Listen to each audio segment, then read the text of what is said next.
नमस्कार दोस्तों, growth capital channel में आपका स्वागत है। दोस्तों, बात करेंगे वारे एनर्जीज के बारे में। जी हाँ, पहले भी हम कई बार इसके ऊपर वीडियो बना चुके हैं और जब अमेरिका से बुरी खबरें आ रही थी दोस्तों कंपनी को लेकर, जब वहां पर एक नया बिल पास होने वाला था, तब भी हमने इसके बारे में वीडियो बनाया था और उसके बाद कई बार वीडियो बना चुके हैं। टैरिफ के समय पे भी मैंने आपको बताया था कि इस कंपनी में टैरिफ का खतरा नहीं है, क्योंकि ये अमेरिका में बैठकर मैन्युफैक्चरिंग कर रही है। दोस्तों, भारत की लीडिंग मॉड्यूल कंपनी, जी हाँ, सोलर मॉड्यूल ये कंपनी बनाती है, जो इंडिया में बहुत कम कंपनियां बनाती है।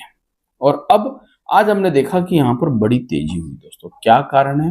पहले हम थोड़ा सा कंपनी के फंडामेंटल्स को देखेंगे। जी हाँ, कई बार हमने देखा है नए लोग हमारे चैनल से जुड़ते हैं और उनको पता ही नहीं होता है कि कौन सी कंपनी के क्या फंडामेंटल्स है। दोस्तों, तो मैं आपको बता दूं दोस्तों, ये कंपनी अलग अलग प्रकार के मॉड्यूल्स बनाती है, जिसमें पीवी मॉड्यूल, और भारत की लीडिंग कंपनी है सोलर मॉड्यूल में। करीबन करीबन अगर आप देखें तो इसके कस्टमर्स बेस की अगर मैं बात करूं तो अडानी से लेकर टाटा तक इसके मॉड्यूल का इस्तेमाल करते हैं और काफी सारे अलग अलग प्रकार के कंपनी मॉड्यूल, सोलर मॉड्यूल्स बनाती है, जिसमें आपका डायरेक्ट और इन्वर्टर, जी हाँ, सोलर इन्वर्टर भी आ गया है। सोलर इन्वर्टर भी ये कंपनी बनाती है और कई सारे ऑलरेडी इस कंपनी के लाइन में जो है ऑर्डर है। और सिर्फ इंडिया में नहीं, भारत में ही नहीं दोस्तों, अगर आप यहाँ पर देखेंगे तो यूएसए में भी इसकी एक मैन्युफैक्चरिंग कंपनी है जो कि सोलर मॉड्यूल वहां पर बना रही है। अगर आप देखें तो वहां पर कैपेसिटी जो है प्लांट की, मैन्युफैक्चरिंग की, यहाँ पर इंडिया में 15 गीगावाट है। जी हाँ, 15 गीगावाट इंडिया में है और 1.6 गीगावाट अमेरिका में। हालांकि अमेरिका में इंडिया के मुकाबले कुछ भी नहीं है, मगर फिर भी दोस्तों वहां पर काम जो है ऑलरेडी चल रहा है। और इंडिया की जनसंख्या को देखते हुए हम कंपैरिजन करें तो ये बहुत कुछ है। 2007 से ही ये कंपनी ऑलरेडी मैन्युफैक्चरिंग कर रही है सोलर पीवी मॉड्यूल। आप यहाँ पर जब आपकी स्क्रीन पर देखेंगे तो अलग अलग प्रकार के आपको सोलर मॉड्यूल्स जो है वो देखने को मिलेंगे। ये जो फैक्ट्री है दोस्तों, ये फैक्ट्री अमेरिका में है, यूएस के अंदर, इनकी टेक्सास के अंदर ये फैक्ट्री है। और एक चीज मैं आपको बता दूं, इस फैक्ट्री के अंदर इस समय जो है वहां की जो सरकार है, वहां की जो गवर्नमेंट है, वहां से भी इन्हें ऑर्डर मिलते हुए देखने को मिल रहे हैं। दोस्तों, लास्ट टाइम मैंने एक वीडियो भी बनाया था जिसके बारे में मैंने आपको बताया था कि कंपनी को वहां पर किस प्रकार से गवर्नमेंट के बड़े ऑर्डर मिलते हुए दिखाई दे रहे हैं। अगर मैं बात करूं मार्केट कैप की, तो दोस्तों आज इस कंपनी ने अपना एक अचीवेबल, जी हाँ, 1 लाख करोड़ का मार्केट कैप क्रॉस कर दिया। जी हाँ, आज करीब 7.5% की आपको यहाँ पर तेजी भी देखने को मिली। और इसका ही सबसे बड़ी बात है आने वाले इसके रिजल्ट और लगातार इसके पॉजिटिव रिजल्ट। अब देखिए, आप यहाँ पर आप जब देखेंगे और समझने की कोशिश करेंगे, 2020 में मात्र 1996 करोड़ रुपए ये कंपनी रेवेन्यू जनरेट कर रही थी 2020 में, और 5 साल के अंदर इस कंपनी का रेवेन्यू 15,461 करोड़ रुपए के आसपास पहुंच गया।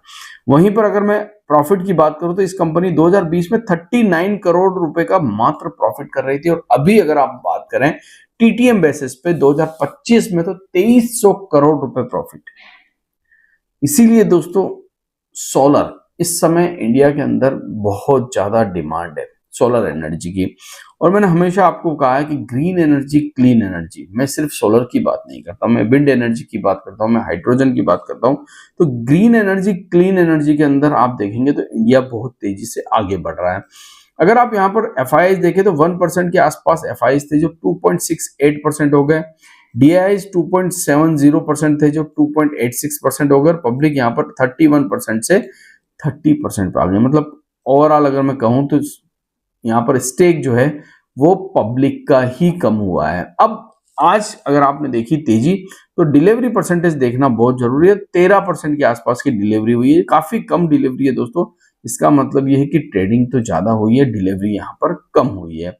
अगर मैं बीएससी पर देखूं तो बीएससी पे भी कोई खास डिलीवरी यहाँ पर दिखी नहीं, 31%, जो कि ठीक ठाक डिलीवरी आपको मानी जाएगी। अब यहाँ पर हम बात करें अपडेट की, तो क्या अपडेट निकल के आया है? देखिए, आज ही के दिन एक अपडेट निकल के आया है जो कि अच्छा अपडेट है कंपनी के लिए। जेफरीज के साथ इनकी एक मीटिंग होने वाली, 1-to-1 group on group meeting है दोस्तों, और 1-on-1 मीटिंग ये होगी गुड़गांव के अंदर 17 सितंबर के दिन। ये जेफरीज के साथ, देखिए जेफरीज इंडिया ही नहीं, जी हाँ, और भी बहुत सारी कंट्री में इन्वेस्टमेंट करता है। जी हाँ, अमेरिका की लीडिंग फर्म है दोस्तों, रेटिंग एजेंसी है बहुत बड़ी।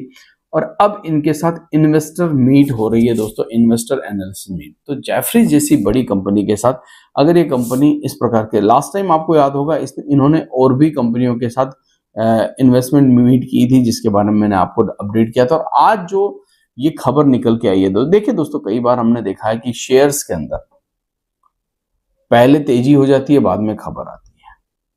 जी हाँ, तो वो कहावत है एक प्रकार की, मेरी कोई बाय सेल की रिकमेंडेशन यहाँ पर नहीं है, मगर एक कहावत है दोस्तों, आपने सुनी भी होगी, buy on rumours sell on news. जी हाँ, तो ऐसा अक्सर हमने देखा है कि रूमर्स के अंदर लोग बाय कर लेते हैं, फिर न्यूज जब आती है तो सेल कर देते हैं, और ये तेजी मंदी चलती रहती है। मगर अगर आप किसी भी कंपनी के फंडामेंटल्स को देखते हैं, या उस कंपनी या उस कंट्री के ग्रोथ को देखते हैं, उस कंट्री के अंदर जो कंपनियां काम कर रही है उनके बिजनेस की ग्रोथ को देखते हैं, तब आपको अपने फाइनेंशियल एडवाइजर से डिस्कस करनी चाहिए दोस्तों। याद रखिएगा, हमेशा जब भी इन्वेस्टमेंट के बारे में सोचे तो अपने फाइनेंशियल एडवाइजर के साथ डिस्कस करें। थैंक यू, धन्यवाद।